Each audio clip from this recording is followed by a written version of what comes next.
Assalamualaikum warahmatullahi wabarakatuh. Masih bersama saya Ibu Rilis dalam mata kuliah Mekanika Bahan sebesar 3 SKS. Di pertemuan 12 kali ini kita akan mempelajari mengenai tegangan balok. Poin utama dari materi ini adalah yang pertama tegangan normal pada balok, yang kedua adalah tegangan geser pada balok. Nah, tegangan longitudinal ini sudah dibahas sebelumnya, kemudian tegangan normal di balok. Menurut hukum Hooke sendiri, atas tegangan uniaksial, maka kita akan mengunci rumusan sigma X sama dengan modulus elastisitas E dikali regangan X atau epsilon X sama dengan min modulus elastisitas E dikali titik berat Y dibagi dengan rho, sama dengan min E kali K kali G.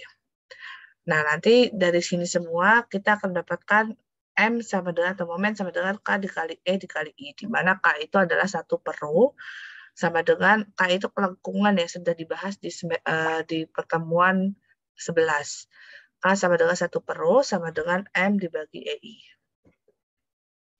Kemudian tegangan normal pada balok sendiri adalah sigma X sama dengan min momen yang terjadi pada balok dikali dengan Y, kemudian dibagi dengan I.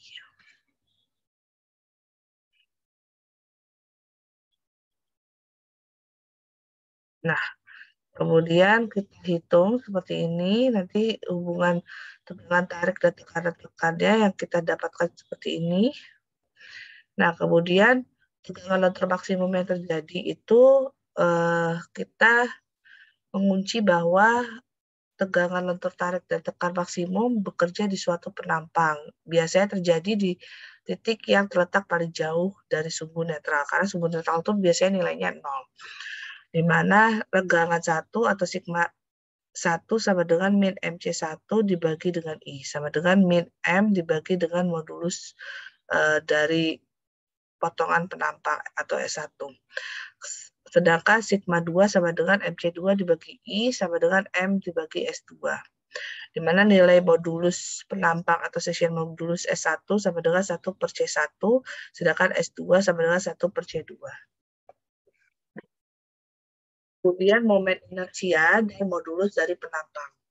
Nah, balok penampang persegi panjang, nah seperti ini, dan balok lingkaran, di mana kalau persegi panjang itu inersianya biasanya rumusannya BH pangkat 3 dibagi 12, sedangkan modulus sectionnya S sama dengan BH kuadrat dibagi 6. Sedangkan kalau pada lingkaran, momen inersianya adalah Pi D pangkat 4 bagi 64. Sedangkan modulus penampangnya sendiri atau section modulus sama dengan Pi D pangkat 3 dibagi 32. Kemudian desain balok terhadap tegangan lentur. Sebenarnya dibutuhkan perhitungan modulus penampang untuk menahan tegangan lentur. Dengan memberikan tegangan izin S sama dengan Mmax dibagi sigma izin. Kemudian tegangan geser di balok. Tegangan geser di balok di mana gaya yang terjadi gaya tegangan geser sendiri sama dengan gaya geser V dikali dengan momen pertama atau statis momen Q dibagi dengan inersia balok dan kali lebar penampang balok. Jadi balok itu nantinya memikul lentur murni, hanya timbul tegangan normal pada penampangnya. Tapi kebanyakan balok selain memikul momen lentur juga biasanya memikul gaya geser.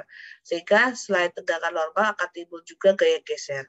Pada balok persegi yang memikul gaya geser sebesar V, maka nanti akan timbul tegangan geser yang besarnya tau sama dengan VQ kali inersia kali penampang balok atau B.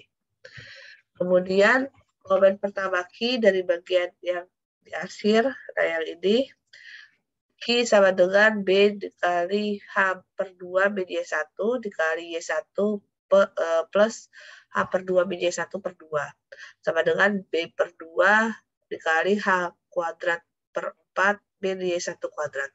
Atau dengan cara integrasi, Q sama dengan integral Y dA. Di mana nanti hasilnya adalah B per 2 dikali H kuadrat dibagi 4 min Y1 kuadrat. Nanti akan diperoleh nilai tau sama dengan V per 21 dikali H kuadrat per 4 dikurang Y1 kuadrat. Nah, rumus-rumus tadi itu menyatakan bahwa tegangan geser di balok itu bervariasi secara kuadratik terhadap jarak Y1 dari sumbu netral.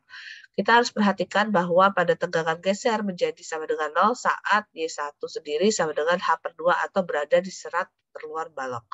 Sedangkan nilai maksimum dari tegangan geser terjadi di sumbu netral yaitu Y1-nya itu sama dengan 0. Yang nanti besarannya adalah tau max sama dengan VH kuadrat dibagi 8I. Di mana sama dengan 3V dikali 2A. Kemudian tegangan geser pada balok yang penampaknya lingkaran. Nah, balok dengan penampang lingkaran pejal yang berjari-jari R, apabila memikul gaya geser V, maka akan timbul tegangan geser yang nilai maksimumnya pada sumbu netral penampang dan besarannya adalah tau max sama dengan VQ dibagi inersia dikali B sama dengan 4V dibagi 3A nantinya. Dengan penampang bentuk pipa, maka tau max sama dengan VQ dikali IB sama dengan 4V dibagi 3A dalam kurung R kuadrat R2 kuadrat ditambah R2 kali R1. Kenapa ada R2? R1 adalah jari-jari luar dan jari-jari dalam. Ditambah R1 kuadrat dibagi R2 kuadrat ditambah R1 kuadrat. Kemudian tegangan geser dibalok dengan sayap atau flange atau misalkan berupa penampang I, penumpang H, dan sebagainya. Balok dengan sayap umumnya dijumpai misalkan dalam bahan baja ya atau balok baja. Tegangan geser pada badan balok dihitung dengan persamaan.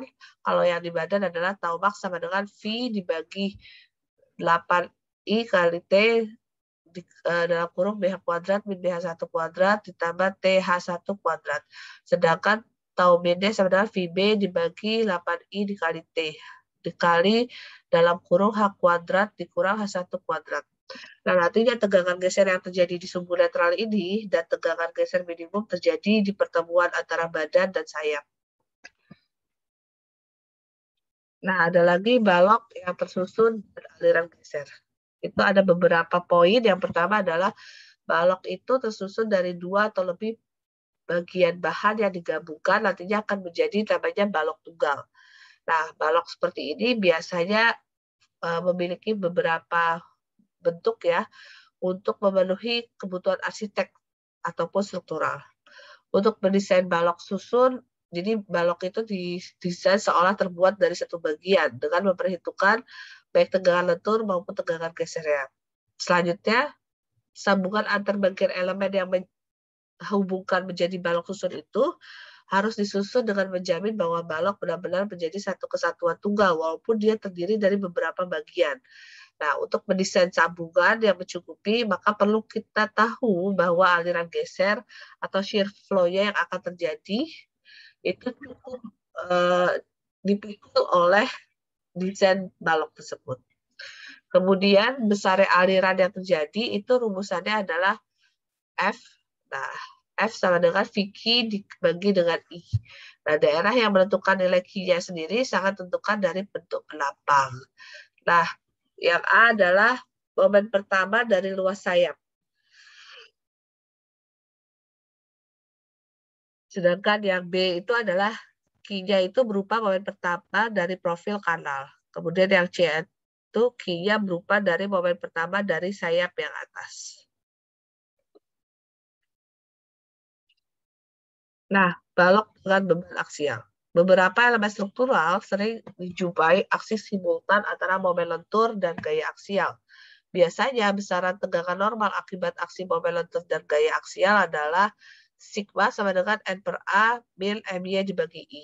Nah, ini akan kelihatan bentuk gaya diagram normalnya dan diagram momennya. Di mana N itu adalah positif jika merupakan gaya tarik dan negatif apabila merupakan gaya tekan. Sedangkan momen lentur positif menghasilkan tekan di bagian atas balok atau Y positif dan tarik di bagian bawah balok Y-nya negatif. Terima kasih atas perhatian kalian. Semoga sukses ke depannya. Sampai bertemu di pertemuan selanjutnya. Assalamualaikum warahmatullahi wabarakatuh. Selamat pagi semuanya. Salam sehat dari Ibu Rinis.